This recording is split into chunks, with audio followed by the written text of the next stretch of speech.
It's roundtable number 7, Will? This is number 7. That's correct. Yeah, so roundtable number 7. I'm doing something a little bit different this time. I am actually live streaming on YouTube.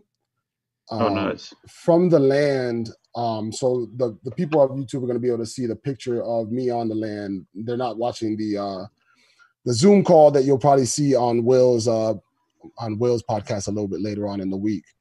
But we definitely we're trying to find good ways to expand this. Go ahead, Will. Yeah, no, absolutely. There's actually a couple of things I wanted to talk about today. So I listened to you guys talk between Frankie and Anorak, kind of debriefing on a couple of things that happened this week. So let's run that down real quick. So we had the Decentraland Business Conference happen, and then on Friday we had a little musical kind of event happening on the what was it, the London Underground? Mm-hmm. That was the name, right? And yeah, we were just talking kind of offline a little bit, and Boss was saying that the music caught him off guard a little bit, and so did me. Like when I heard it, I was like, "Whoa, this is more like acoustic, like a different kind of sound that we're used to in Decentraland." All it is like mostly like trap music and like techno stuff, but this one was like a pleasant surprise. And I think she was giving away music too, right? Did you guys happen to go to the website and check it out?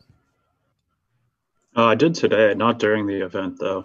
Yeah, I don't know if anything changed. I got 2 songs from her the day before because I did the interview with her, so I wanted to listen. Really? I believe the album should be up soon enough or something like that. Do you kind of remember the points from that conversation, Frankie? I happened to miss it. The conversation itself, yeah, we were all over the board. Yeah, it was a fun conversation because we really were just I do music stuff, so to me it was just like definitely just second nature. I was asking about how their writing process and our vision, our thoughts on just general creativity. Mm-hmm. So it was a very podcasty style of, thing. Do you think that's where I like to do my stuff that way. Do you think they're going to come back to do more? I would love them to come back, and I think they would. Absolutely. Yeah, I mean, good friends with Toon, so that I'm sure they'll be back soon. You have more experience like with creating music than probably a lot of us on this call right now, but I would imagine that it takes quite some time to create like a song, right? It depends, yeah. I mean, it's funny. After that interview, I wrote something up. You know what I mean? So I was in the mood. Nice. If you want to go check that out, you can hear it on my Instagram. It's just a quick rap. I just do. I don't really write songs no more like that. Yeah. Because I'm just not into it no more like that. But I do love rapping, so I did put something up.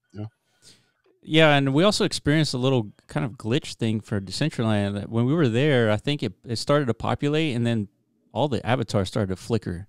And some were like kind of disappearing, and I don't know if that was intentional. No, I had nobody for a while. It was so funny. At some point in the thing, it was just me and KJ in there, and I'm like, all right, I got to refresh, man. I know there's so many people in here. Yeah.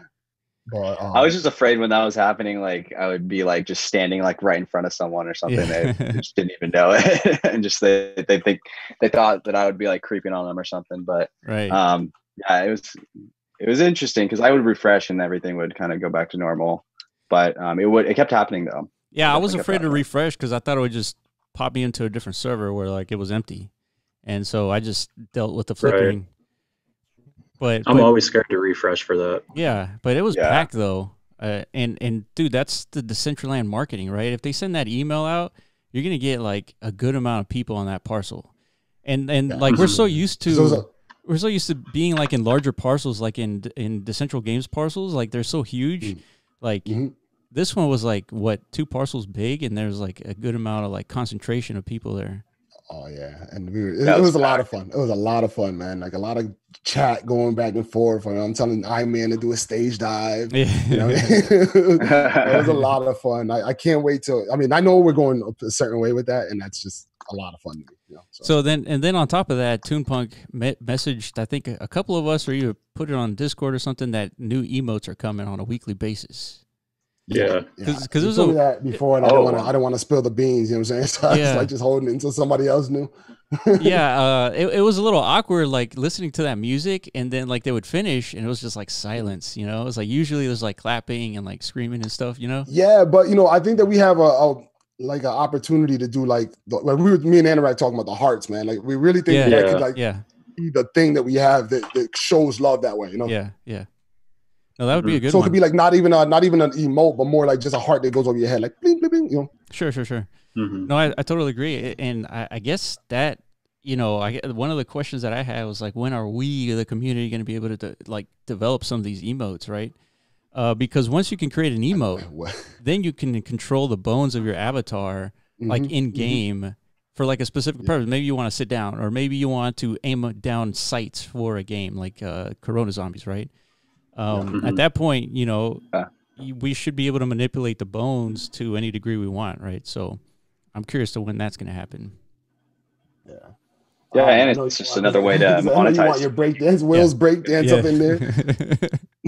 Yeah, boss. Yeah. It's just like it opens up an entirely new market. I personally would love to trade. I would pay like decent amount of money for like cool emotes, especially if, you know, they're scarce and you know, they have the same type of breakdown as wearables in terms of like how much supply and that kind of stuff. And also they would be for a moment. I mean, if you think about it, just like I don't know if you guys play. I play a lot of 2K, so I have like a lot of reference to NBA 2K. But in NBA 2K, they have all the time dances, and honestly, a lot of the back in the day dances as well. You know, so if you were to capture that moment, like, you know, there's this dance out now, and then you made the dance. You know, I think it'd be pretty cool. You know, right. Yeah, man. There's so many like pop culture emote references that we can upload to Decentraland that it would be pretty easy to like really populate that market. Could be good or bad. I guess it depends. Yeah, Fortnite did a really good job of capturing all the pop culture like dance moves. Yeah, you guys see those? Yeah, that's how a lot of their stuff went viral, man. That's right. All those kids dancing and stuff like that. That's right. Yeah, and I think they did have it some type of competition where people could submit them. I don't know what the details were, but I think you could, like, anyone could submit one to be included on you know the actual game for everyone. So that was pretty cool. I also remember that Fortnite went through some like legal troubles with like owning the Carlton dance and like Orange Justice and all that. Yeah. So I don't remember what happened with that, but I wonder, like, Clark would be a good one to kind of take here. But, you know, if we start taking these emotes and start putting them in Decentraland and selling them, I mean, do we have implications there for copyright infringement? But I guess ultimately it'll be difficult once everything's actually decentralized, which is one of the things I wanted to talk to HP about. He's supposed to join us today, but I don't know if he's going to be able to make it. Yeah, I don't know. I've been trying to. I was in contact. Like I said, me and HP were trying to figure out video for this podcast, and we were so close, but you know, we couldn't figure it out all the way or to what we wanted it to be. And I think he and I both lost sleep like crazy. Yeah, I mean, I was up at some weird hour in the morning because we were working on it earlier, and then I was like, I got to get some sleep. I'm literally falling asleep at the machine. And then so I went to bed. I woke up 2 hours later, like, I'm back, I'm cool, you know. And then I wasn't, you know. So he did a little bit more work, and then I fell asleep. So I feel like he maybe went all night and then fell asleep minutes ago. So you were able to get it to work in the preview, though, right? He was really able to get it to work. Yeah. I was having a harder time, and I needed a little bit more help from him. I honestly don't know why it wasn't working for me, but I was able to get the code from the docs working, but HP jazzed up some fancy shit, and that was a little bit over my head. So I'm still, I'm still working on my coding skills. I'm definitely not HP level, you know. Yeah, him and James were trying to get that to work. They're trying to bring it from the preview to like in world, and they were saying something was up with like the link breaking or whatever when they were trying to make that jump. Yeah, sorry about that. I'm trying to share the YouTube link on Twitter. Oh, okay. No, but yeah, I feel like we'll have it figured out by the end of the week. That's where I'm thinking we're at. I was just really trying to surprise you guys and just have video up when you guys walked in on the land, and so I like hit HP up early in the week, and I'm like, hey, you think we can figure this out before, And it wasn't even that. No, it wasn't even that. He brought it up because he was saying, "Do you want to broadcast it as a video?" And I'm like, "Yeah." So we're talking it over. I'm thinking he's talking about something like I'm doing right now, like have it on YouTube. And and then as he's like describing what he wants to do, and I'm like, "Where are you talking about streaming this to?" he's like the land. Oh, okay, yeah. So we tried, but I'll try to get video, at least some sort of video up my parcel for the end of the week. I know I got things I want to do with streams, so we'll see. It could add so much, not even to like base an entire scene around like some sort of like video stream, but like even someone like Baus could throw that up in his casino and have like a live performance going on in the background. Like that Fortnite video with Steve Aoki I sent some of you guys on Discord, where it's just like a screen with graphics around them. I mean, it's totally doable for Decentraland. I think that's just to bring people into the casino. Absolutely. Have like some Post Malone concert, like he was in that casino. Exactly. I remember seeing that video. Just have that on the background. You can set up a stage where the back part of the stage is screen, and then everything around it looks stage, and then it would look good. Yeah, and you can just stand there and gamble. Super doable. Super doable. Right now, I'm trying to kind of devise like where in the casino I wanted to throw like these screens, because I want to do a few of them. I can kind of just toss them all around. I was thinking like kind of in the upstairs area, just because make people walk. We kind of want to just we just want to have more interactions up there, just because most people just chill on the downstairs. So we kind of felt like in the middle, in the north wing, like upstairs would be a good location. But right now I'm kind of working out what orientation we want, because I also want to do I have a few other things in the works to add up there. I want to do kind of like throw in some like machines that you can like anyone could like sell NFTs or something, stuff like that, and just open it up and just let anyone kind of use it if they want to like announce something, or do like an auction or anything like that would be ideal, just to get more people in there for other reasons other than playing the games, just to have it like a versatile kind of space. I think so. I'm wondering. My question is, what video is would I be able to wrap this globe with it? Not that I'm going. I don't think so. I think we were trying to do that just to see what the limitations are. I don't think you can wrap it around anything yet. All right. But I think it was Anorak. I don't know if it was you who either saw this somewhere or had this idea where you can make an entire wall in a building this video screen, right? And then in the background of the screen is like sort of like a green screen. And then what you would do is you would video yourself in front of this green screen, and then the green screen behind you could be like a PowerPoint slide. And then you could physically be present within Decentraland in a video format and like be standing there as if you're in Decentraland as a human, right? As much as I'd like to take credit for that, I don't think that was me that brought it up. But that's pretty damn cool, though. Yeah, I don't know where I saw it. That's cool. I could have swore that you found it somewhere or something. It's like that that video of the professor that went viral a couple years back, where he like pranked his class and he like walked. He was like on the screen and walked out from behind the projector, and there he was. I don't know if you guys know what I'm talking about. I'll try and find a video. No, but I've seen it's exactly what you're talking about, Will. I've seen it in the NBA though. Like they're showing like the NBA court, and then I think Chuck or somebody goes behind the screen and he enters like the court to show some sort of play or something. Kenny does it. Kenny, there you go. Kenny, yeah, he does that. Is that that's the same thing you're talking about, right?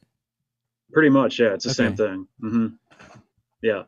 Yeah, I can see that happening. Like it would be just something interesting. I mean, all it is a video live streaming, and then you're doing a presentation, and then you just putting that video within Decentraland. So there's no real magic there, but it would be kind of trippy to walk into this like conference room, and then you see like a human, kind of like at your height level, That's true. Yeah. That'd be hilarious. Yeah. Anything that allows for a little bit of creativity. You know? Exactly. Yeah. So I think there's a lot coming up. There's going to be a lot of fun to mess with, and that's just going to be, that's what it is, because what the biggest, not the biggest thing, I wouldn't say the biggest thing, but one of the things that I love about this, and I've been reaching out to a lot of artists, and I think I'm going to be doing a lot of interviews with a lot of artists because of this, because I want them to feel comfortable to bring their video art. A lot of these guys have video art, Josie, Guy that I'm working with, when I'm talking to, I believe his name is, I can't pronounce it correctly. It's like Rico, something like that. Video art? Like digital GIF art. Yeah. Oh, it's like GIF art. Alex Shell's art. Sure. That artist that you've been in contact with, Will, he does a lot of stuff like that, where it's like progression art, and it's an entire GIF, and he like draws little by little, and then it takes shape at the end. Oh, okay. Exactly. Like we can't even display anything like that. Yeah. Even though he'd want to do stuff with us. Yeah, absolutely. So you could do video like Josie had sent the what was it called? I'm butchering the name right now, but it's like the name of it was Yours Truly, that painting or that artwork that she did. And that was a video with sound. So that video with sound would be able to be played in anybody's parcel and displayed. And, you know, so I'd like to be able to do all that, you know, to display all that kind of stuff and bring artists and have them become like rock stars essentially here, you know? So yeah. Dude, we've talked about that before on here, where like there's a real market for someone to come in and really make a name off themselves in here. Yeah. Like be like a Decentraland musician, and you can blow up in Decentraland. Like, I mean, shit, like I just am on social media, and I have like 300 more followers from my Decentraland social media than I do my personal stuff. It's like if someone like me can do that on Twitter, why can't a musician do that with their work and their SoundCloud and stuff? Yeah, you know what I mean? Like there's still a market for it. Oh yeah. So I mean, Tune had 100 people in there yesterday. I know. Like a lot of them were guests. A lot of them were guests. I feel like they just came to see the musicians too. Yeah, and they stayed. Yeah. We were deep in there, man. I stayed in there all the way into the end, as well as a whole bunch of other people. You know. Yeah. And so that's gonna be something we're gonna be able to use to our advantage soon enough. You know. So I want to talk about the progression of Decentraland in the last, I would say, month or so. And my question is, you know, we know that Decentraland is going to come up with updates to the map. We got a chat system, private chat system, friends, and there's going to be like a cohesive like interactivity just with the chats and the maps, right? So, and then we know that video is coming.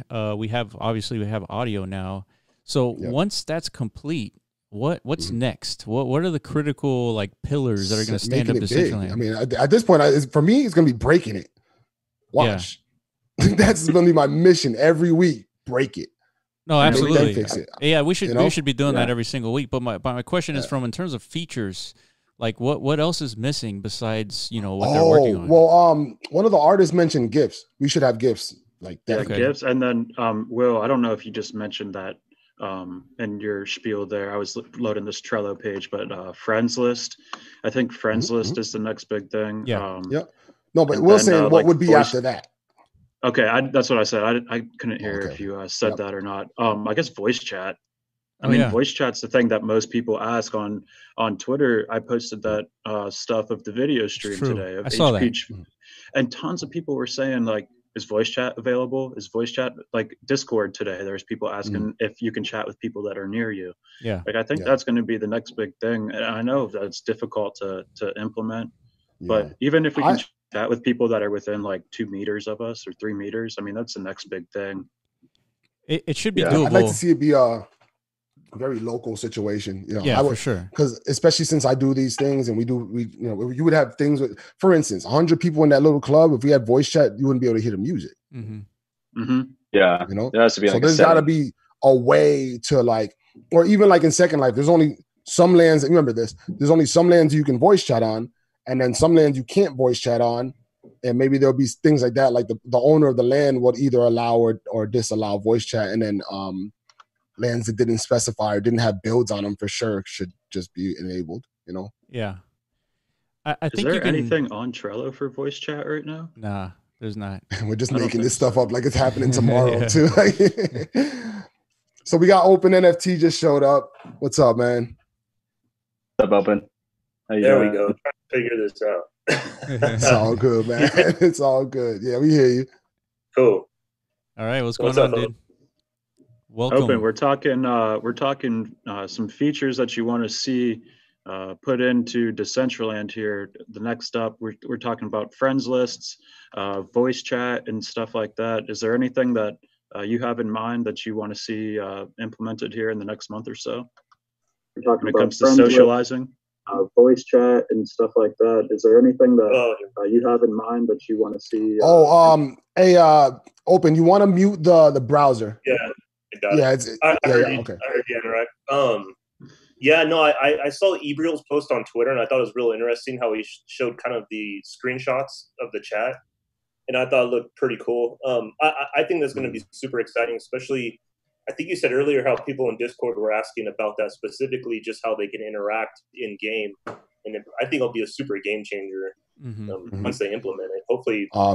Another thing, I know it's a ridiculous thing that seems like it's not important, but sitting and little that's true, things like that, interactivity, maybe pointing. I saw I was watching stream, me and HP were working on the video thing. So I'm sitting here watching a Grand Theft Auto game, and this guy's like kind of like running like his, I don't know. It was interesting what he was doing. He was kind of like cinematically playing it. And he's pointing all over the place. Yeah. And I'm like, we need some good points. I like that. Point over there, it's good. Yeah, I think that'll come down to the emotes itself. But I think when it comes down to sitting, there's so many chairs. Like I think somebody submitted a chair to MetaZone, and it's like a throne that has like these tentacles that are moving. So sitting in that chair is going to be different than sitting in like the standard wooden chair that you'd find in the builder assets, right? So there's got to be something where maybe clicking on an object allows you to manipulate the bones of your avatar for that specific chair, and then it could get really complicated from there. Because then, you could click on a bottle, and then you can like grab it and that's kind of what I'm talking about, like interactivity that way. So when you go to the bars, we have like 17 bars right now in Decentraland. Yeah. So we might as well be able to hold the bottle, drink, get drunk. I'd like to see get drunk. That'd be an emote, like a stumbling emote. Oh yeah, have you ever played Saints Row? Yeah, dudes get like trashed and can't do nothing. Like, is sitting even in the works or thoughts at all? I don't know. We're just coming up with stuff at this point. Yeah, because I remember the roundtable you guys found it at some parcel, and I thought that'd be fucking stupid cool if you could all sit down around it. Yeah, for sure. Like Clark's table that he put in at the neighborhood scene, where all of our names are at that wooden table. Yeah, and all he would have to do is like make some manipulation of the bones of whatever somebody clicks on it, and then you can just sit at the 8 chairs that there is there, right? And it shouldn't be complicated, really. Yeah.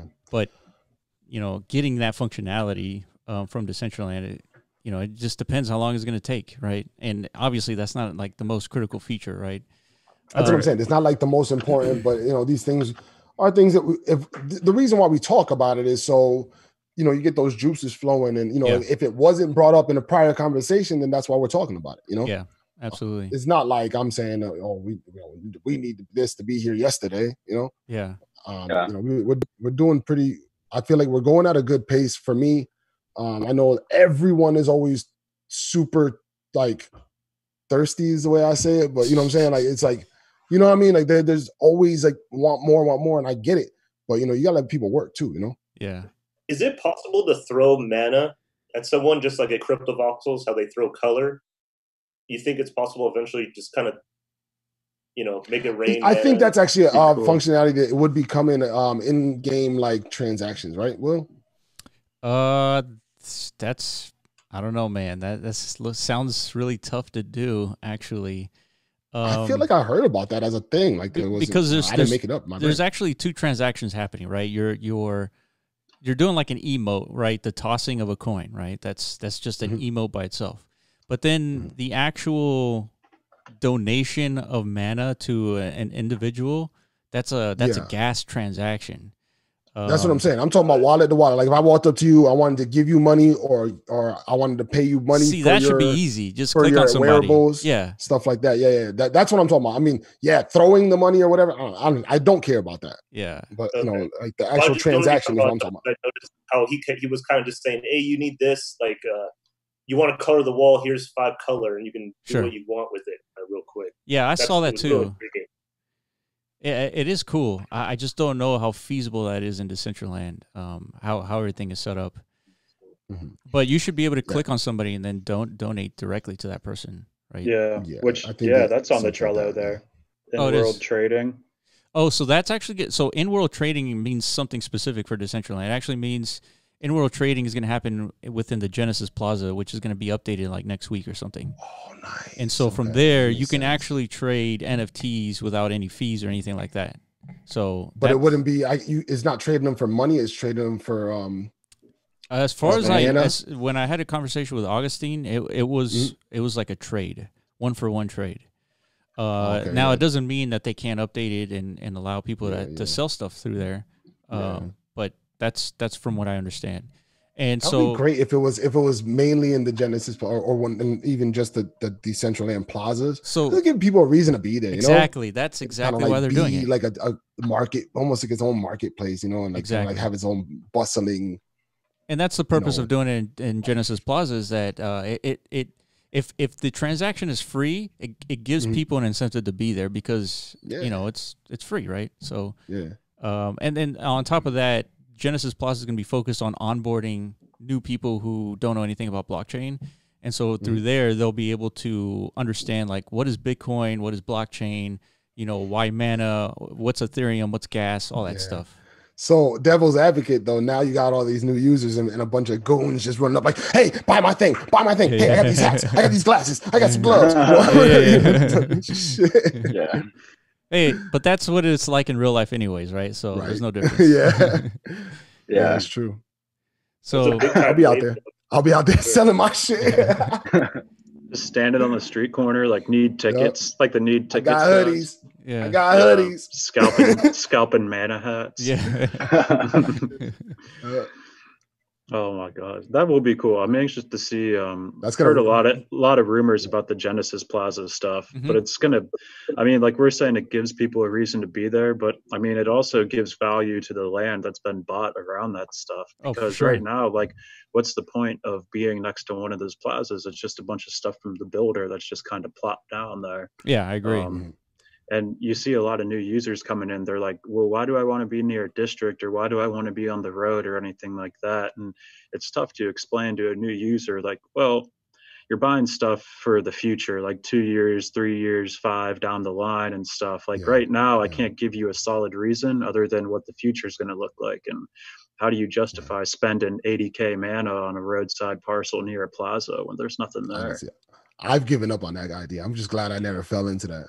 Yeah. On what? Because I roadside feel the whole roadside, proximity. The whole proximity to the middle. Well, there's go ahead. I don't want to cut you off. Go ahead, Frankie. Make your point. I'm just saying I've seen what somebody can do with just doing. So I don't really, if it does get to that point, I think that you would be able to still make more mana with doing and then end up just being able to buy them at the higher prices if you did stuff. You know what I'm saying? So I really don't. I don't know. I think you're right. At least not for now. Not for now. I mean, yes, I see in the future. Yes, for instance, if we were packed right here, and I couldn't even barely like get to the block runner tower. Yeah. And then everything was hard to load. That's what I was going to say. Then being next to a road is going to be obviously ideal. Yeah. There's definitely that'll be about loading issues as opposed to be about be about just like you up and look and like, oh wow, there's stuff here, but more like, man, I'm not walking through all that because I know it's gonna load crazy, Yeah, and just to clear some stuff up, you will be able to cut through different lands and stuff. Like you're not going to be anywhere where you're blocked off. They're providing corridors. No, but I've just been seeing chat and stuff. So whoever's out there listening, like you're not going to be boxed off if you're not on land. There's definitely landside or roadside parcels that are just straight trash, right? Like why are you buying a single roadside parcel where it's all the way southwest corner? But I do think like if I can be on roadside next to Vegas, like where Baus is setting stuff up, or on a double road across from like festival land, that's the stuff that matters. There we go. But if you're just going to buy a parcel in some desolate area just because it's on the road, like that's where you're messing up. Yeah. I think that in the future, you're going to have a lot more things in proximity to people that are doing things that bring action, Yeah. Which is the neighborhood project, man. Yeah. The neighborhood project, Will's place, Baus's place, my place that people go to, Toon's place that he's got going in Festivalland, like you're saying, you're going to start having hot spots that are hotter than other spots. And then those people you know, you're going to want to buy land around that because they're already bringing, you know, people to take a look at whatever you got going on, you know? Yeah, I totally agree. Updated a lot too. How you can kind of find those places and stuff. I was on it for like an hour a day, just clicking the yellow spots. Just I never even been before. It made it really easy. Yeah.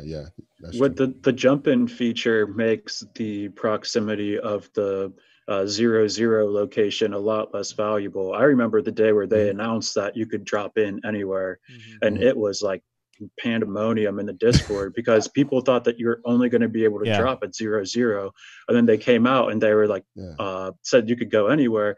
And if you look at some of those past, like the historic sales records of within like 0, 10 or -10, there's like 2 million mana sales. Like, crazy. And no one would ever pay that right now, but there's like multiple million mana sales for that. And that's area. the reason why you don't see a lot of, in my opinion, that's the reason why you don't see a lot of building in the middle of the map, because people paid crazy money for it, and then they're like, I'm not putting nothing there. I'm gonna wait until I sell that thing or whatever, you know? For sure. Open, where's your land at? I have them just kind of spread all over. They're mainly by Dragon City because I got in later than you guys, so I kind of had to go farther south. You know, down there, the Vegas stuff was just simply incredibly priced. I mean, you're another example, Open, is you like being able to set up an art gallery and stuff like that and still be able to create traction to your own place that's in the middle of nowhere. You know what I'm saying? So like that's what I think that, you know, is your hustle is gonna show out, man. It's not gonna be about, especially in the beginning. Maybe later on your location will be a bigger deal, but right now your hustle is your number one most valuable asset. Absolutely. I totally agree with the whole the teleportation thing, because I was afraid that Decentraland was going to put flying into a possibility, and I was like, shit, man, our block runner thing is going to like break if everybody just fly, right? But then if you could fly and you can actually control whether you can fly on a parcel level, then it wouldn't break anything, right? So like no fly zones. No fly zone. Yeah, exactly. Fall on the floor. They should give a falling animation for that. So like when you fall, you actually fall and like yeah, for sure. And, like a wipeout. You had some comedy. You know what I'm saying? That's all I'm saying. And the other thing was, well, I forget now, but essentially the whole roadside situation. I knew that. The value that roadside provides is so incremental. It's so incremental that I think once Decentraland is completely populated, I think the roadside parcels are going to be just a smidge more valuable just because it's so easy to access. But that's about 100% when the time comes, it's going to be good money. But you're going to have to wait. It's not that ain't land. You just, you know, and you get lucky if you flip them, earlier. You know? But those you're going to hold on. You're going to hold on the value of those. But if we do populate more completely, it'd be a lot better to have roadside stuff. So switching subjects now, what was your opinion on the Decentraland Business Conference? I mean, I loved it. Hey, you know what? The work that you did for the audio is underrated, dude. Like that is you know, your job was an audio engineer. Like that takes a bunch of work. So I want to thank you for controlling all that stuff, dude. Absolutely, definitely. I mean, you know, it found like it was cool because I'm able to talk to you guys while you're talking. Exactly. If something comes up, you know, and then try to fix it. So, you know, like in the middle of talk, Sam, and I apologize, Talks, or Sam, whatever you call, what I should call you, but Daniel. You know, it did break up a little bit in the middle of his presentation, but I was able to recover because I believe Ty from So You Club, he let me know that it was messing up. I'm like, cool, and I fixed it, you know. So I did, you know, we're doing the best we can. We're getting used to how things work. Yeah. You know, and that's me. I'm also checking in, like when I'm doing that. So I'm doing that. You guys are talking. I'm switching back and forth between our audio that's playing in my ears and then the audio that's playing on the land to make sure that everything's going right. Yeah, that's crazy amount of work, dude. Yeah. It's huge. I thought the conference took a big step from the first one. I mean, the first one, how many times were we like, okay, everyone reload, this slide's not working, this audio, this or that. This time there was hardly anything like that. We started on time too. Like we started like when we wanted to start, you know? Yeah, we still got to figure out a way to like add some stuff in there, like some sort. Like I brought up the point of like having those pixel boards in there where people could like be messing around, just something to engage people while they're listening and just kind of keep them there for a little bit longer. Yeah, I see that. But I mean, there's just still like, I mean, it's the second one. It's just like we were talking, Frankie, me and you last night about the concert. It's like they could have had this up or that up or little stuff. And it's like, well, it's the first one, conference, second one. I mean, just baby steps. Let's get everything working correctly and then do stuff like that. Yeah, exactly. Like even with Matty, like Matty was so much more confident coming in. He's like, man, I think we know what we're doing now a little bit, you know? Yeah. And so, you know, he wasn't as nervous as the first time when, you know, we just didn't know if the whole thing would break, you know? So it's, you know, it feels better to know that, have a better, at least a general understanding, like, well, it's not going to break. Things are working. Things worked last time and they're working better this time, you know? And little by little, we'll continue to get better, you know? And again, with the conference, I'd love to add video, like, I mean, as soon as possible. You know, and I think that since we do have Nico helping out with that, I got to imagine that we will be able to do that sooner than later. Yeah, because if you add video, then all you have to do is share screens, and then you can have like a more complicated presentation using Prezi. I don't know if you guys ever used Prezi before, but it's like a really advanced version of PowerPoint. Okay. And what it does is like it gives you a huge canvas, and in that canvas you can put like pretty much anything from videos to any visual assets that you want, and then you travel as a camera. You travel along that canvas and zoom in and zoom out, and you can get like extremely detailed. It's like it's a hugely dynamic presentation. It's significantly better than PowerPoint, right? Yeah, but pretty cool. Yeah, I've seen those. Yeah, so you could just share your screen, and then you can kind of like flow through these presentations. So yeah, I think adding video to the presentation would make it much more smooth too. Yeah, and like you said, just adding like all these different types of features to help present rather than just slides. Yeah, I was trying to think. I was trying to think like, how do you like with what we have now? How do you improve it? But I couldn't think of a better way than what was done. So that was like the most optimized that we can get Decentraland to get to for presentation. So yeah, I think overall it was great. We should have that more often, and then obviously get more companies outside, you know, of Decentraland to start presenting their stuff too. Yeah.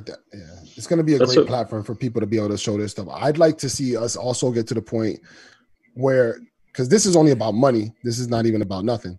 Well, we're using 3D models to show what these companies are looking to do. So if a company wants to, let's say it was a car company, you know, and they're showing off some sort of like thing, you could make a literal 3D model that goes into the middle of the room that everybody would be able to see and highlight it and then point out things on the 3D model. That's why that's what Decentraland can do. You know, this is the most, you know, that to me, like that's the strongest use case for having a 3D world that you can present, you know, business in. Is like, well, then you'd be able to use 3D models to present that said business and their thing, you know? Yeah. Definitely. What was that? I was just messing with Frankie because he was talking about a 3D model car and his new meta coming out. Oh yeah. We didn't mention the car. Yeah. So I think it's sick. Thanks, brother.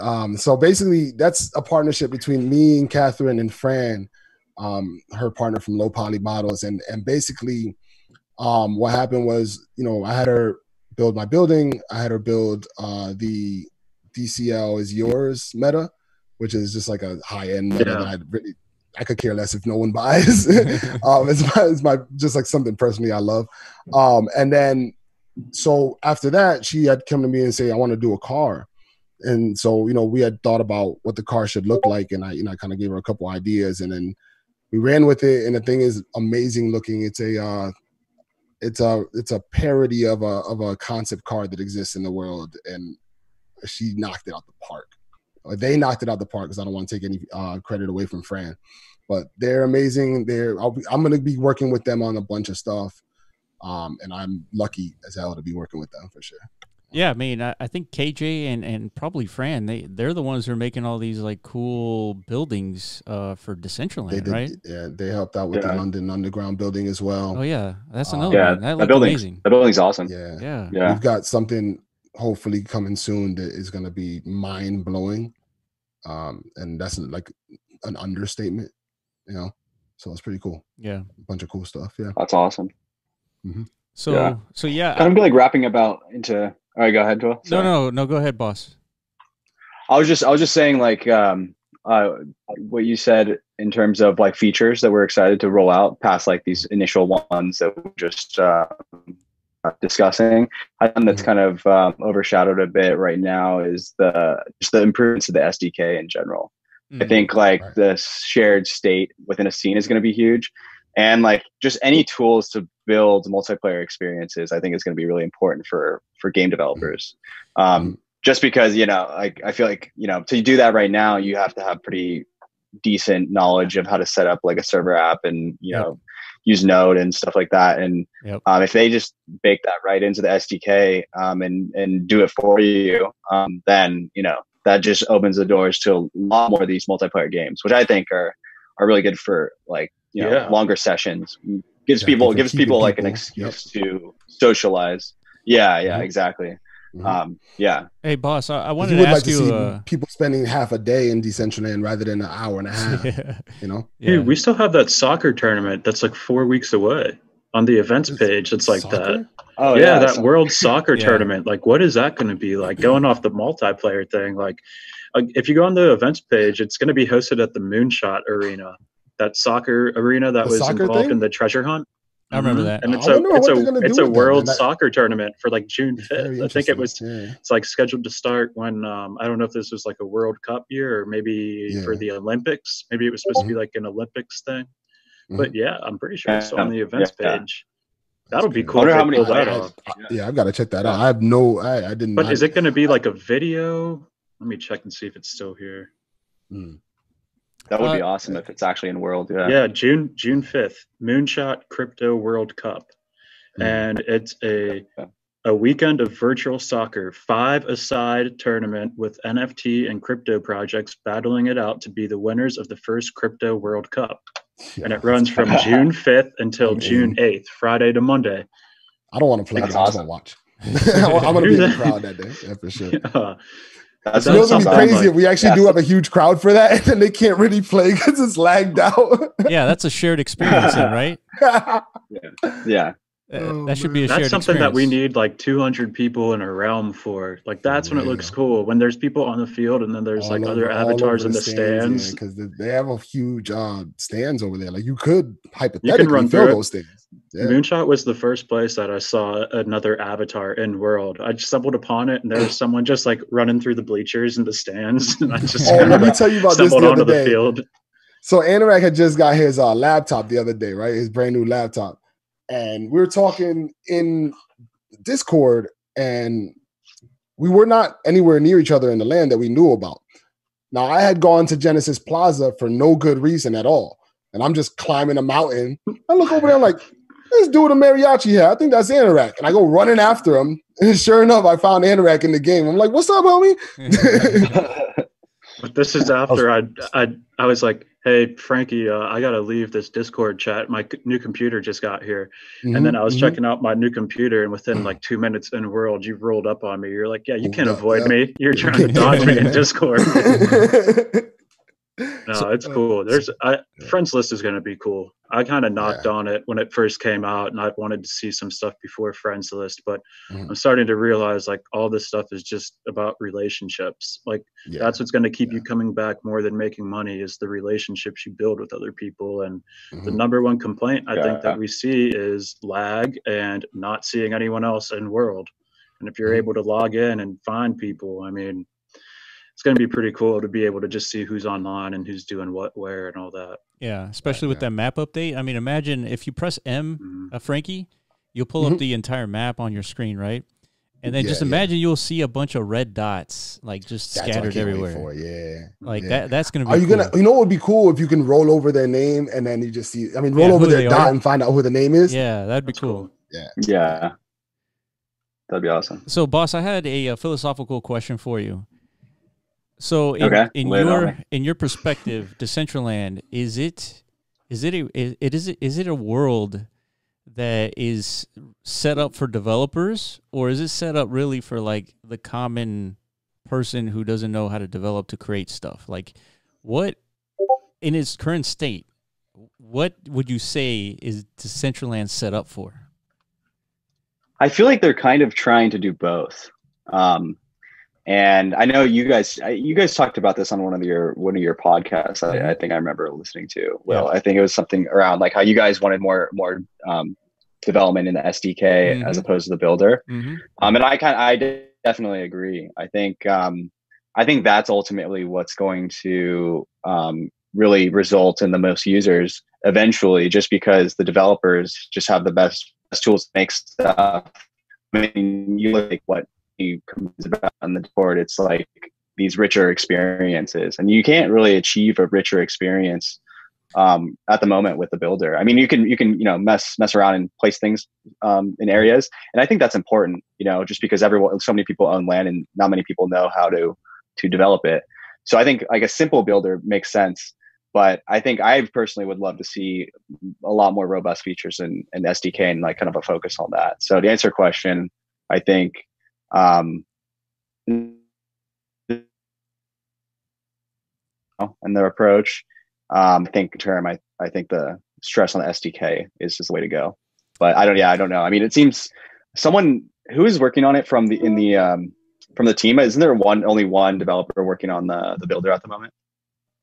Oh, that's a good question. He said there was like a team of like a few, but they go at a third at a time. So one person will handle 3 months, another person will handle 3 months, stuff like that. Really? Oh, really? Wow. Yeah. I think it was. You know what? Oh, go ahead, boss. Where is he? No worries. I was just saying, like, I think they have more guys working on the SDK, but I do think the builder is at a simple level is important, just because land ownership is so wide and people need to have like a simple way of just deploying some stuff. So I have another question. So I made this comment, I think maybe a couple of days after launch. And if you go to a random location in Decentraland, there's typically just green grass. And my comment was that I'd rather see a bunch of green grass than a bunch of builder stuff, right? And the reason is because it's not to shit on the builder to any degree, because I think the builder is important. Just like you're saying, boss. It has potential, right? Yeah. But what I'm saying honestly, I'll just finish with this thought is the reason why I like the green grass is because it leaves Decentraland open to the imagination. Because if you start telling somebody about Decentraland, that you get to own stuff, you tell them everything that you can about Decentraland. They have this preconceived expectation about what they're going to see once they jump in. And if they jump in and they see a bunch of builder stuff, that expectation just gets shot down. It's like, oh, this is it? This is what you're talking about owning stuff? But if they see green grass, they're going to understand. It's like, oh, there's potential here, right? You can build anything that you want, right? Now, and that's why I like the green grass. Yeah, well, I would say I agree with that. To counter that a bit, because honestly, I was completely right with you, Will, all the way up until the conference. And then when I heard Josie talk, I realized that there's got to be room for artists to be able to do for themselves. So like Coney's here now, you know what I'm saying? And like if these guys could just pop in, start popping their art on stuff, and that looks super cool in Builder because they're artists. I think there's a level of the builder needs to be something, you know what I'm saying? Like it needs to be available to somebody that can add a different element outside of what we add, like with the SDK, with just these like really cool ideas, but then they have just really cool like artwork and they can just plug and play it, you know? Yeah, I think that I agree with you, Frankie, but I think, that could be achieved with something not like the builder, though. That could be achieved with something like MetaZone, I think, where someone would easily be able to just like, if they have art, like they could just toss it on like a meta that's like a gallery if they want, and without using the builder, without coding or anything, and then just deploy it. I think something like that could be a pretty good offer for someone like that. Another thing is I think most people that build in Decentraland would have no problem building for any artist. Yeah, that's true. To make something happen, So if you just think about it like in a like more of a business kind of relationship, like I would have I'm a little bit busy, but if somebody wasn't that busy and they had the opportunity, I'm sure they could definitely have no problem building for any artist, just because we know we can make something happen with that, And the other thing is, I think Decentraland, its potential still hasn't been unlocked. And what I mean by that is we can actually have a voxel builder within Decentraland. Just somebody needs to make it, right? That's the point of the SDK. That's why Boss talks about it a lot. That's why I talk about it a lot, because if you don't allow that capability, that flexibility in the SDK, which you can, we know we can do it, right? It's just there's some aspects of it that prevent us from doing it. But once you do it, then you can have a voxel edit in Decentraland. It's really up to the developers to build it. Like Decentraland, the team, they're that's not their responsibility, right? It's our responsibility. Yeah. And I mean, once the DAO's lies, Wait, go ahead, today. Oh, I was just going to ask Open, because you've uploaded some metas, right? Haven't you uploaded a couple metas, Open NFT? Didn't you put like a bed set or something? No, they're actually not the metas yet. I was going to work on that actually tonight. They're actually just the frames at this point.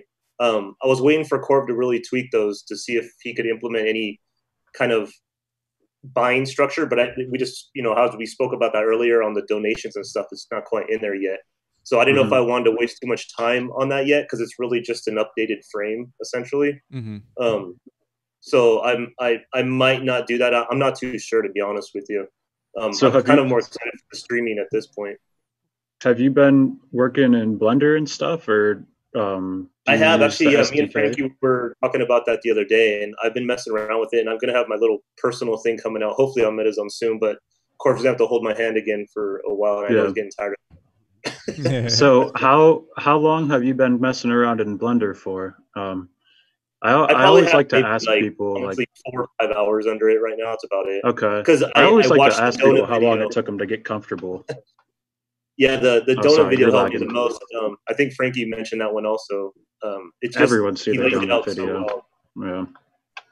Yeah, I think Frankie was saying that the other day, where these Blender videos are like 7 minutes long on YouTube, but you watch them for 4.5 hours because you're breaking down every single click that they make the whole time. But yeah, it's cool to see. I mean, we've kicked the idea around a lot. We really should do some sort of a Blender competition and just announce it, and then give people like 2 months to do stuff. Like, it doesn't have to be a week, but I mean, I'm starting to mess around in Blender too, and I actually found a bunch of old builds that I made of like 6 or 7 shapes all thrown together from, I'm assuming, what was the first builder contest back in like 2018. But it's cool, like everyone kind of motivates each other, where I'm seeing Clark Kent make stuff, and I ask Clark Kent, I'm like, all right, how long did it take you to make this? He's like, well, 2-3 weeks of really grinding. It's like, I got Clark 2-3 weeks to grind. Yeah. Clark's a smart dude. I mean, most of the people involved in this stuff are all pretty smart people.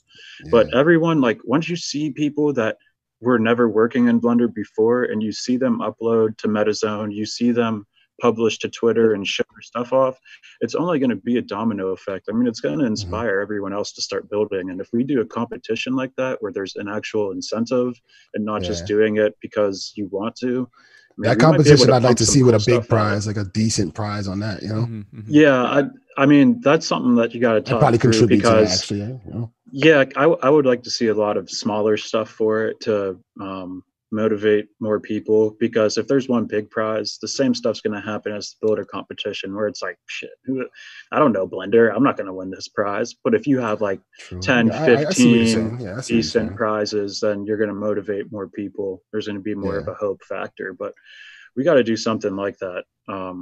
Some sort of competition. We've been trying to do a lot more free events and stuff, but if we just open something up for like a month or two and just create stuff in Blender, even like the wearables we were talking about, might be able to onboard even completely new users that know how to use Blender but aren't familiar with Decentraland. So there's something there. We just got to figure out the right way to do it. I'm still surprised how basic the questions are on Discord.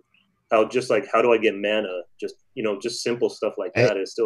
I love those questions. I literally deal with like, okay, people within the crypto space don't really know that much about Decentraland. So you couldn't even imagine a regular layman to just be like, oh yeah, hop in here and know stuff. So you really got to kind of, me and Anorak talk about that. You really got to walk people through. And a lot of times, like I was saying the other day with Anorak, actually, I got a kid that's in my Twitter DM a lot, asking me about where to buy mana and how and stuff, and I'm walking him through like he's my little brother or something. I mean, I don't even know this person. Yeah. Right? I spent like 35 minutes in world with someone today, taking them to different parcels of land that were on sale because they were looking to buy land for the first time. And I was like, all right, now let's teleport to this one. And he's like, all right, how do you teleport? So then I'm like, all right, you got to do this, that. Then we teleport to the next scene. He doesn't make it there. I got to DM him on Discord. Hey, bro, where you at? What happened? But it's just stuff like that. I mean, if we can run all the events we want to, but if we neglect someone who comes in and asks the very basic questions, we're letting everything down. We're letting all the hard work we do go to waste. I mean, that's the most important thing, is onboarding new people. And when there's silence, when a new user comes in, I mean, what are we doing? There's plenty of people in there that can answer basic questions. Yeah.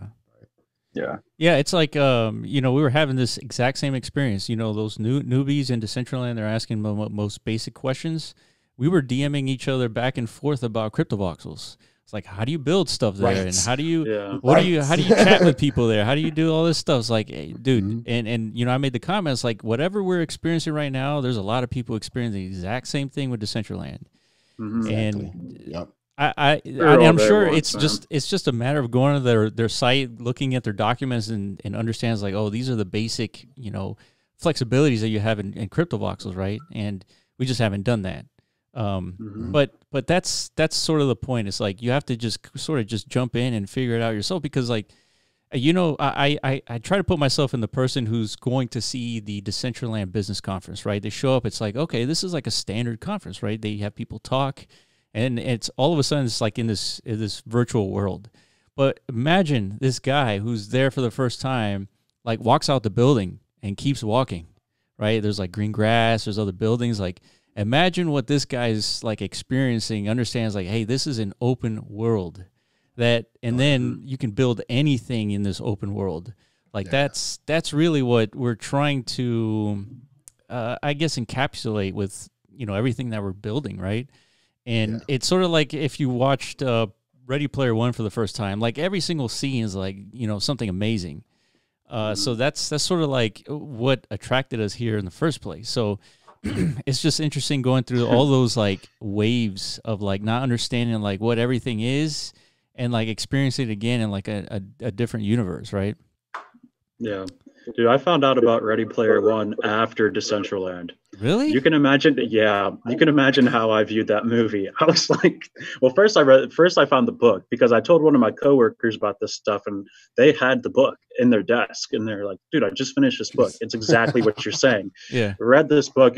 I don't think I've ever read something so fast. And then I saw the movie, and I was just sitting there with, I think, a smile on my face the entire time. Like, I couldn't believe it. It's like everything that, and this was 2018, so I had been around Decentraland for an entire year. This was like the end of 2018. I was like, oh my God, like this is literally everything. I was watching the movie unfold and like, wow, this is like the different districts and this is what we could be doing. And it was crazy. But in cool. 2018, you're right. I mean, people experiencing it for the first time, that's what we got to show out for. Yeah. In 2018, there was nothing to jump into in Decentraland, right? It was just a map and like a bunch of sales, right? That's it. Dude, all it was DCL Plazas. DCL Plazas, Rio's site was like the only place that you could find information. I was just talking to him the other day about it, and he's updating his new website, and he sent me a sneak peek of it, and it's going to change everything. Like, it's going to change like how the different metaverse projects interact with each other, because it's not going to be just Decentraland. It's going to be everything on there. Yeah. But it's fantastic. The website's great. But anyway, that was the only thing that you had.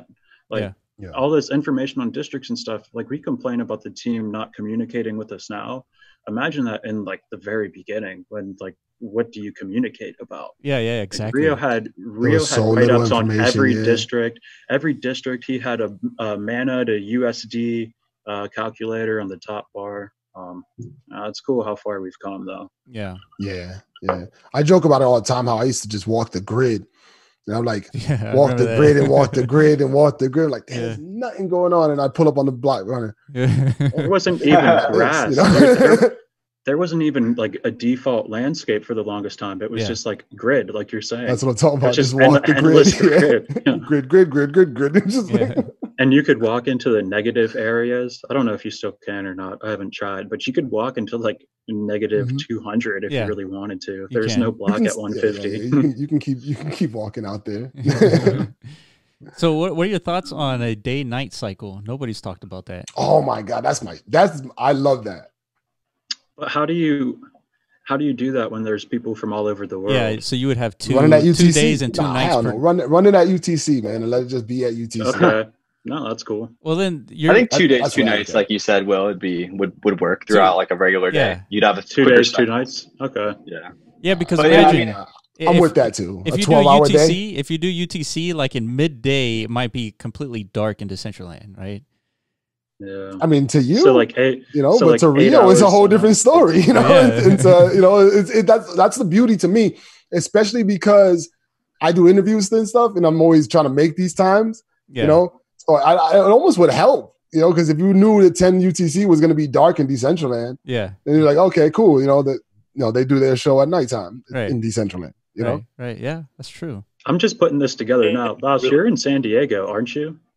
Yeah. How early was that business conference for you? What time did you have to wake up for all that? Like 4:30? Oh, no, it started at 7 a.m. So it wasn't horrible. Okay, I mean, it's early, but it's because it was 2. Yeah, because it's 7 hours off currently of UTC. Okay. But yeah, it's been weird adjusting, just being back here, because I was for a year posted up in Europe, and that just like that time zone is so much more ideal for everything, all the events that in Decentraland. Yeah, definitely. Open. What were you gonna say there? I kind of cut you off. Oh, it's okay. Actually, I had a question from earlier for Boss. We were talking about the video streaming, and I'm not too I don't know about the code or all the specifics in there, but will you be able to live stream video like on the walls inside the casinos by chance? Yeah, that's what we want to do. Right now, I'm trying to figure out. So first, I got the test seed working with the video, and then the next step was just to design like in Blender, like portions of the casino where a screen would go, then kind of get everything and make it make sense. And so that's what I was working on, this last week. And then, so this week I want to dive into actually putting the video on the actual screens that we kind of devised in the scene. So yeah, to answer your question, I think, it's going to be possible to just stream video. I think you'll probably just have to set up a similar architecture as we did with like the audio streaming on from the server. But exactly. I think it's definitely doable. Yeah, Frankie already has gotten far with that. I was close, man. I was so close. Yeah, but you won't be able to put like a display within the wall, right? Like the walls, you have to put something on top of it, right? I think you would just be able to push that thing. Like if I, like for instance, like when I had, today, my little deal was like right around here, I think, right? Let's say it was like right here, right? And then if I wanted to just change the position to right over here, I think that'd be no problem. Oh yeah, no, absolutely. But I'm talking about like the actual wall can't be a display. You just have to put, man. I was hoping that because I wanted to wrap the globe, and I'm like, if you could wrap a wall, you'd be able to wrap the globe. But I don't think so. I don't know. It'll just be a rectangle on the wall. Okay. It won't be like the whole wall. Yeah. Because that'd be interesting. imagine outside of this building, Frankie, that if the wall could be the video, like you would just have a bunch of cutouts, right? And then like have the wall moving, right, with the video. That'd be cool. As if it was like projected onto the wall, Yeah, exactly. And that's originally that's what I thought it was going to be, but I don't mind whatever it's going to be because I'm sure we can find cool ways to implement it. So I'm not even tripping. Yeah, no, absolutely. I love how Interact's being a moon boy right now with his wearables. The wearables Grinch himself. Yeah, pun intended there for the Astro suit. Didn't you purchase like a set recently, Anorak, for like a good price or something? I only wanted the helmet out of it. Yeah, he also got rid of it. He did it like a true hustler. No, I still have 3 of the 4 pieces. I bought the whole barbarian set. All I really want's the helmet. So actually Normanol here is wearing the pants from that set. He got it for. I'm just dumping them all for like 50% below the market value because I just want to get rid of them so I can just have this helmet. I do like the barbarian chest stuff though. Not a huge fan of anything that are shoes though, to be honest. Why do you like the helmet? You don't see these numbers right here? Hold on a second, so the helmet shoes. Look at these shoes right here, man. These are the best shoes going. The helmet, I had that initially.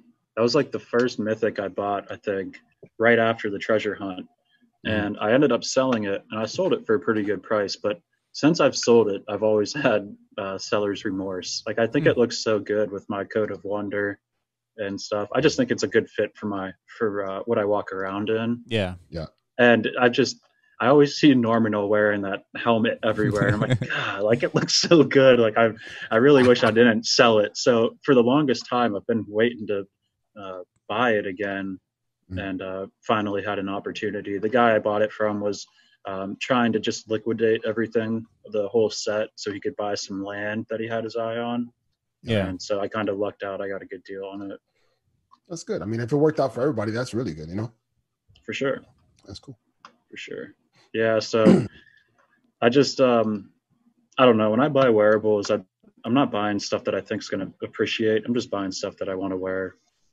Yeah, that's how I would take it. I mean, I'm still rocking like stock clothes. So, well, that's your look. Was out here with contests and stuff with the stock clothes. That was so funny. The fashion show was so funny. He said Will. I forget who it was that picked Will, and I was like, Will. It was what's his name? Yeah. Andrew.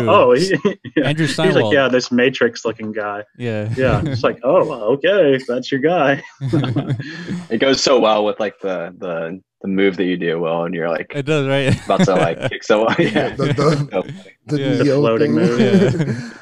So real quick, did you guys get a chance to take a look at that whale token? Dude, I'm in the Discord. I've been meaning to really look into it, but can you explain that? Like, what's going on? Hold on.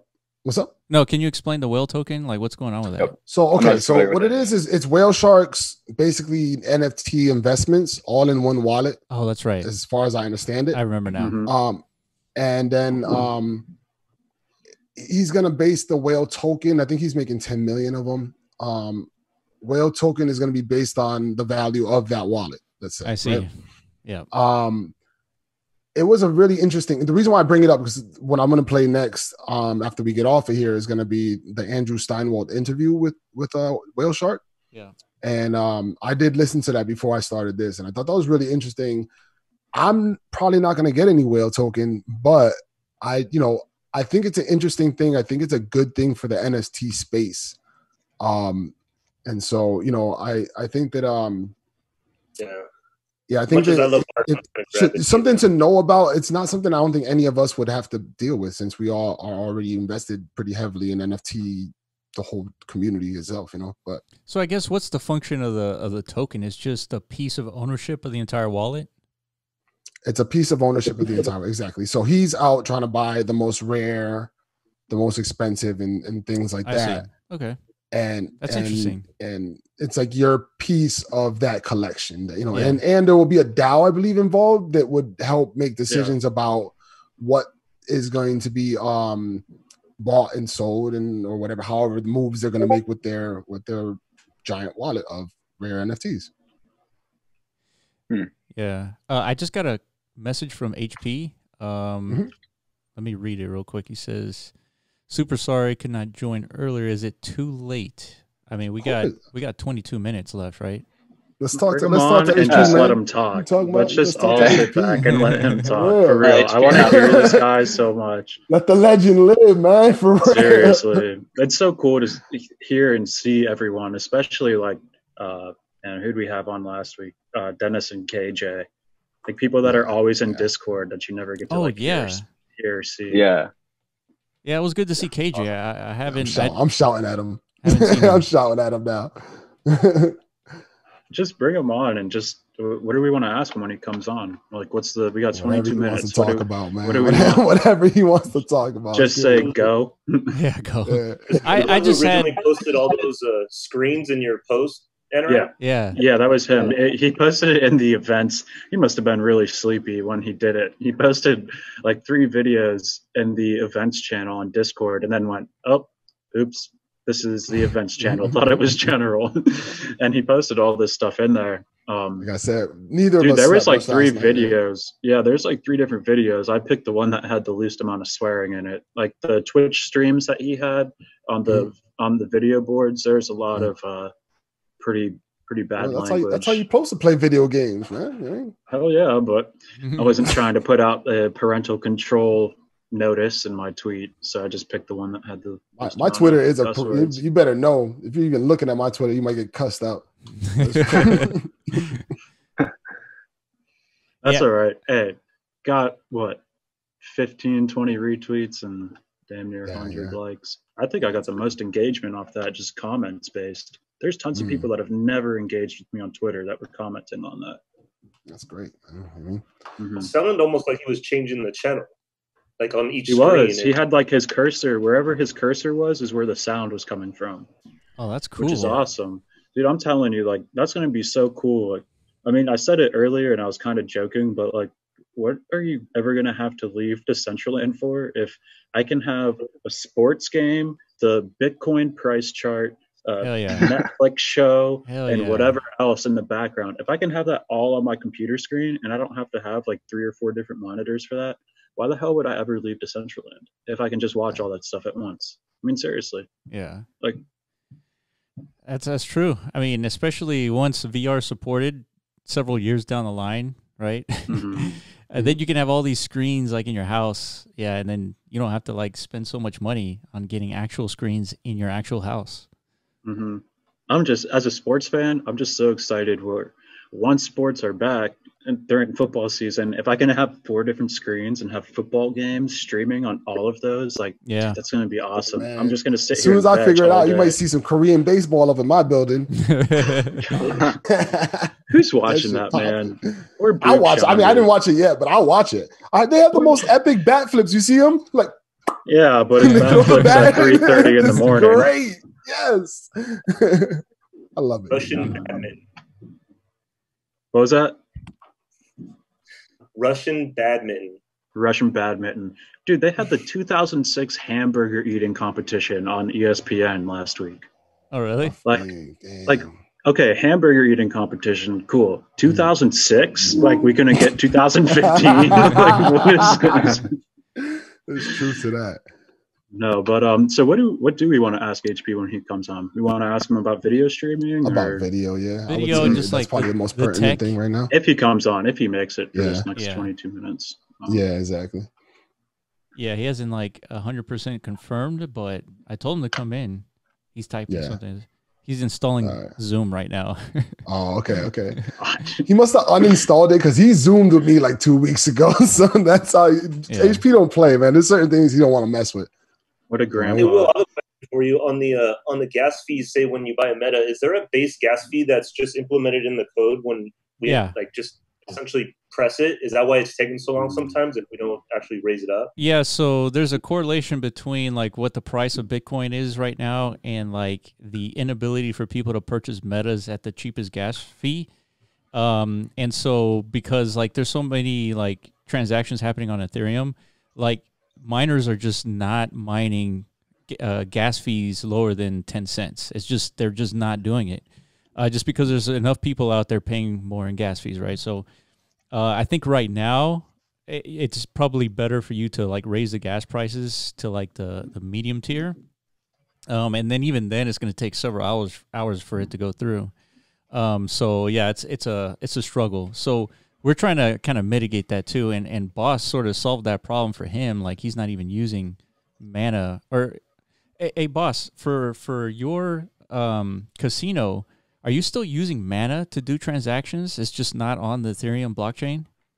Yeah. So I still use Mana, but it's on this layer 2 Matic network, right? Subchain of Matic. So, but basically the way it works is like, you do a deposit transaction from the main chain to MIC, and it means new tokens that are mirrored to the main tokens that you deposited. Those get locked up in a contract, and then you're able to transact with the fast tokens on Matic, like within, and then the transaction time is like 1 to 2 seconds, and the gas price is 1,000th of the price. So it's like way cheaper. But there's also ways to, I can send you guys some documentation on it, but there's ways they essentially have Matic, they added like a snippet of code in the ERC20 contract of this token that's trustlessly mirrored to the main ERC20. Sure. And it allows you to create these proxy contracts that basically, if you're a developer, you can just load it up with gas, and then it just pays the gas for you. So then the user never has to pay gas. But the only problem with like using Matic, like you have to have users deposit to Matic from the main chain, and that obviously has to be done on some interface. So we did it on our site, and it kind of works for us just because, like, people are used to depositing to a casino, like to play. Yeah. But in reality, like for us, it's, they're not really depositing to us particularly because it's non-custodial. They're just depositing to the side chain. I see. So yeah, but for like someone just walking around in world, it's kind of bad user experience because they have to like go to our website and then go back. There he goes. Is he? So HP is joining now. He should be here in just a second. Just gotta load up. There we are. Yo, what's He's up? here. HP. The legend. Can you hear us? He probably cannot hear us. Maybe not. Hey. There he HP. goes. Hey, HP. what's up, dude? We're so happy to have you, HP. Yeah, I'm happy to be here too. So we only got 15 minutes with HP, so we're gonna grill you. How much? How much is Decentraland paying you? How much mana do you have in your wallet? He's really going in. No, okay. No, I'm just kidding. No, don't answer that. Oh man, no. No, So I it's mean, my moment for negotiate my wage. yeah. No, so we were just talking about like the technical implementation that Matic like allows for that easier transaction flow. And so one of the things I wanted to ask you, HP, is like you seem to know like the underpinnings of how Decentraland really works. And one of the things you often say is every time we see people in Decentraland, it's a peer-to-peer network. It's a P2P transaction when we see people. Can you? Is there a way for you to explain what that means exactly a little bit more for everyone listening? Decentraland is peer-to-peer, especially for connection between players, not for transaction. And it means that when your character is moving, it's doing like with torrent. You are directly sending information from your computer to the other user computer without passing via a centralized system. So this has some advantage, like you have less ping as you don't have to pass through a third-party computer, but it has disadvantage. If you are connected to a lot of users, the number of open connection, as it's a mesh, it's become really high as there are more users connected. That's why for the moment there is a limit of 50 users per real. Mm-hmm. And okay. I think it's 50 users is really high for peer-to-peer connection.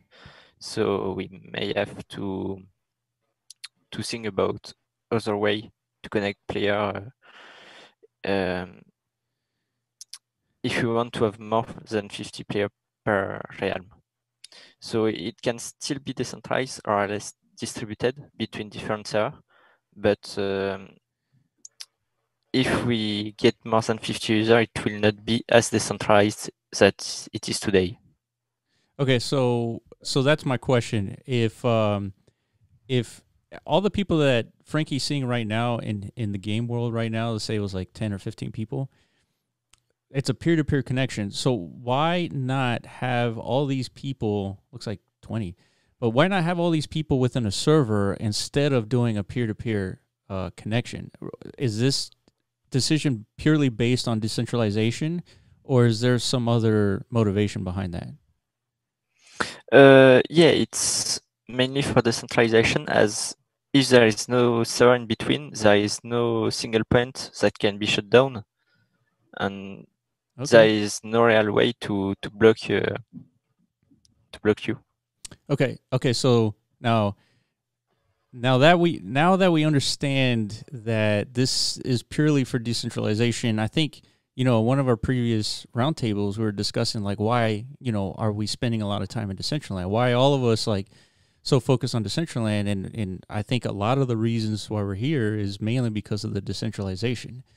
And so when it comes to like nefarious content showing up, HP, can Decentraland like do anything about that, or is this like decentralized to a point where it's like a BitTorrent, where if you upload files, the files is uploaded, and you can access it if you want, but there's nothing you can do to like prevent anybody accessing that file. So what do you do in a situation when you have nefarious content being deployed in Decentraland if everything is actually decentralized? First, I think it's easier to centralize something that's decentralized than to decentralize something that's centralized. So if we start with something totally decentralized, we can work some parts, maybe not centralized, but distribute some part across the Catalyst server, for example. And I think we need to see it like just like torrent for the content server, and you can share any files on torrent, including protected files and not protected files. And I think we need to find a way to do the same with Decentraland. And the fact that all the files are public is not a problem, I think, because even if the file itself is public, there is a way to make the content private. So if I deployed something in my parcel that is illegal, you're saying there is a way to prevent that illegal content from actually appearing in Decentraland?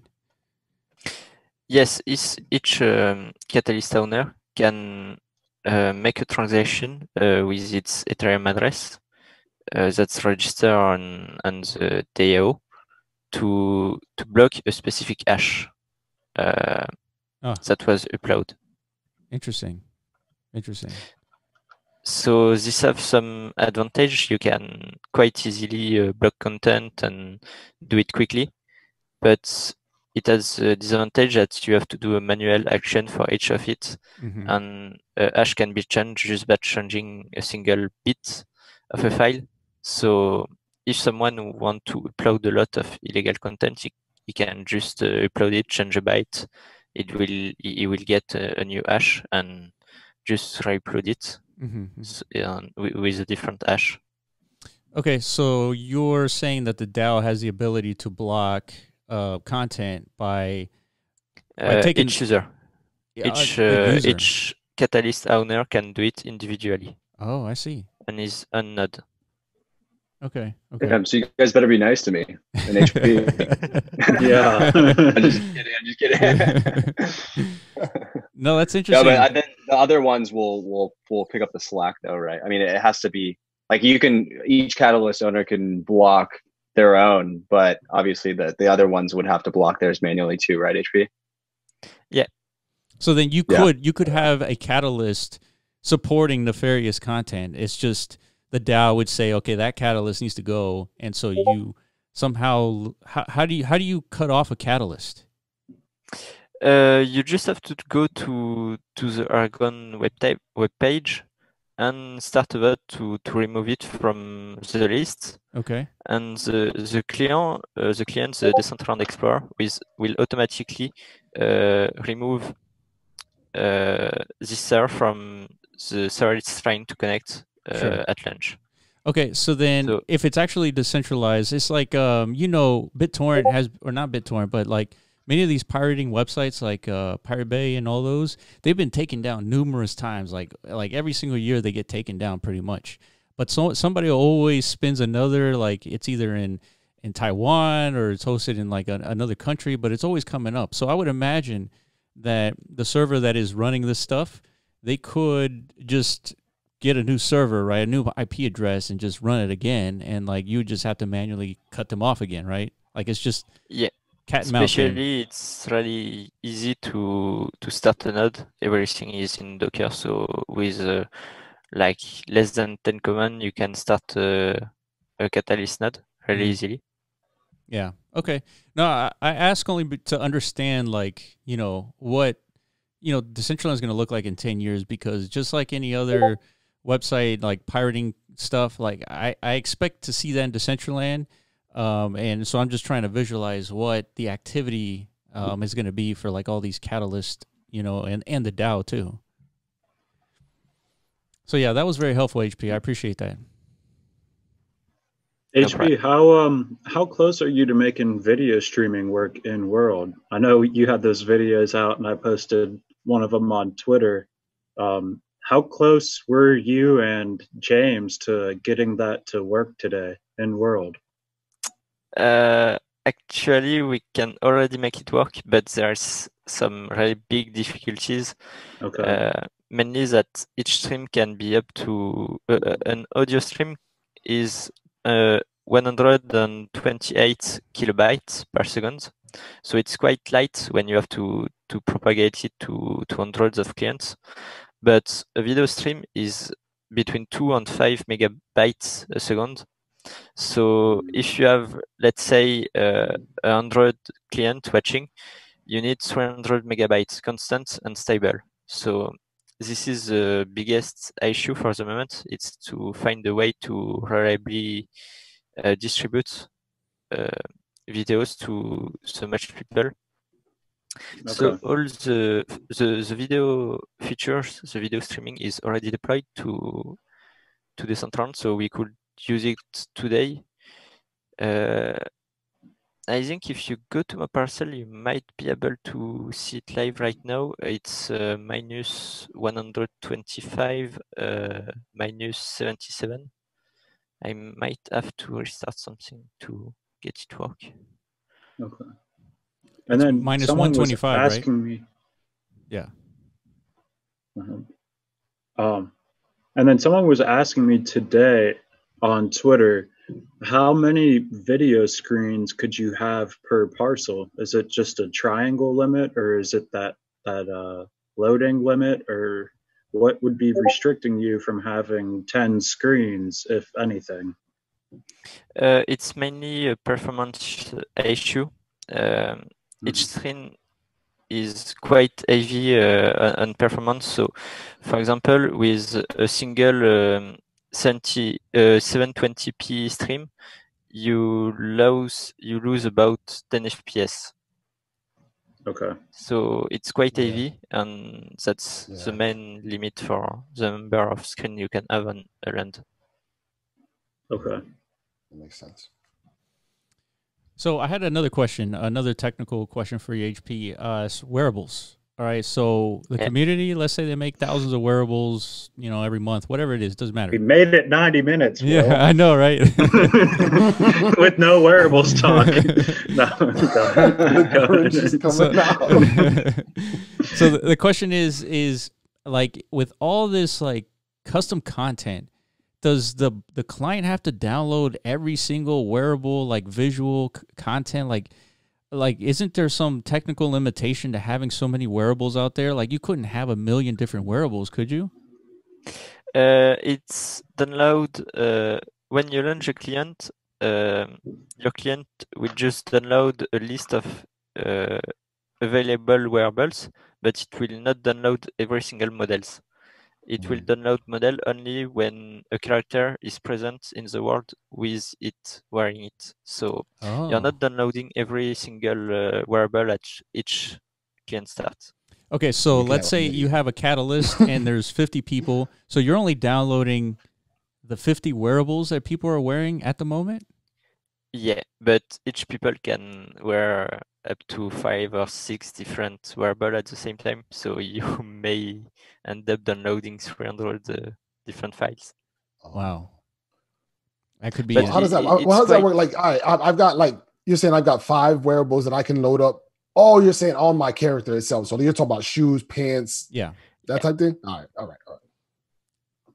That's going to be interesting. Like in a developed Decentraland world, you're going to be every time you get into Decentraland, you're going to be downloading roughly 300 unique wearables every time you load in, right? So could present an issue, right? It could. Yeah, but if we get alternative client or even a native client with Unity, we could have that as it's static content and it will not change. We can download that on the computer, so you don't have to do HTTP requests each time. Yeah. And that's why it takes a little while when you're switching clothes. Like, it has to load, right? It has to go pull the file and. Yeah, and when you change clothes, it's also uploaded to the Catalyst server. So all the clothes change are uploaded to all Catalyst server, and so yeah, you are doing the same when you change clothes. That when you upload the content to your land, so you send the hash to the server with some file. You upload some file to the Catalyst server when you change variables. So, for example, you can check a website status.kilian.me, I think, and you can see people changing variables in real time. You can see the list of the last update that were made to characters. So then the same thing applies with emotes. Like, once the community can start making emotes, I think you have a maximum of 4 emotes that you can have ready at any one point in time, right? I'm not sure about that. I think we can just change the UI to make more available. Sure. Yeah, because then you can map each emote to, let's say, 9 numbers, right? 9 or 10 numbers. Right. Yeah. And it's just moving your arm from point A to point B for a given animation. So there wouldn't be a whole lot to download for an emote, right? Yeah. I think it may be like 5 or 10 kilobytes, but it adds up quite quickly. And then, for example, we can do like World of Warcraft or maybe RPG with shortcuts. So we can do like Shift 1, Control 1, Alt 1 to get more wearable, for example. Interesting. Yeah. Okay. All right. Well, that covers all my technical questions. I do have one, HP. I had seen somebody on Twitter, and I know Matty had brought this up to me, as he heard from somebody talking about taking the code from GitHub and making their own cheap land somewhere. What are the implications of that, or what is that even possible? Yes. So everything in Decentraland is open source. At least everything that you need to run the land. And you can just start a new smart contract, like all the smart contract of Decentraland, including the land smart contract, is open source. So you can just redeploy it yourself and create your own land.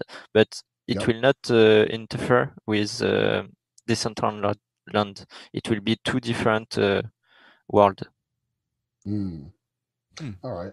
So do you think that would be detrimental to Decentraland, or think it'd be fine? It will be fine. Second Life has the same issue. You can create alternative worlds, except with Second Life, you have to. The source code of the Second Life server is not open source, so they had to do it themselves. But there is some client, and you can access multiple different servers. With where the land has different price, or even world with free land, and that's totally fine, I think. Yeah. So the final question for HP to close this conversation out. It's a deep one. It's a big one. All right, here we go. Are you team SDK or team builder, HP? I never used the builder since yes, I ain't going nowhere near that builder. That's what it is. Is there any reason why? Like, what are your thoughts as to why you stick with the SDK instead of the builder? I'm just more efficient with SDK, and everything I need to do is available with SDK. Do you think Decentraland is going to be built out with the SDK or the builder? I think both are okay. As we get more smart item, it will allow for more developed builder sense. But the SDK will always be at the edge of the features, I think. Yeah. Okay. Well, there you have it. Team SDK all the way. Decentraland, you heard it here. Across the board. Yeah. All right. Builder. I think. What was that? Builder? Did I hear builder? No, I don't. I'm going to I'm just not smart enough to use the SDK. Kick you off the stream, dude. No, that was a good conversation. I appreciate you joining us, HP. I know it's a little early for you, so I appreciate it. Yeah, I'm sorry I wasn't able to join you. You're good. You're good. It's all good, man. All good. Okay. So, Frankie, you want to carry us out of here? Yeah, man. I really appreciate everybody coming through. HP, I appreciate you for setting this up because this whole situation isn't possible without HP. That's right. So, you know, everybody jump not for smart HP enough to do any of this shit.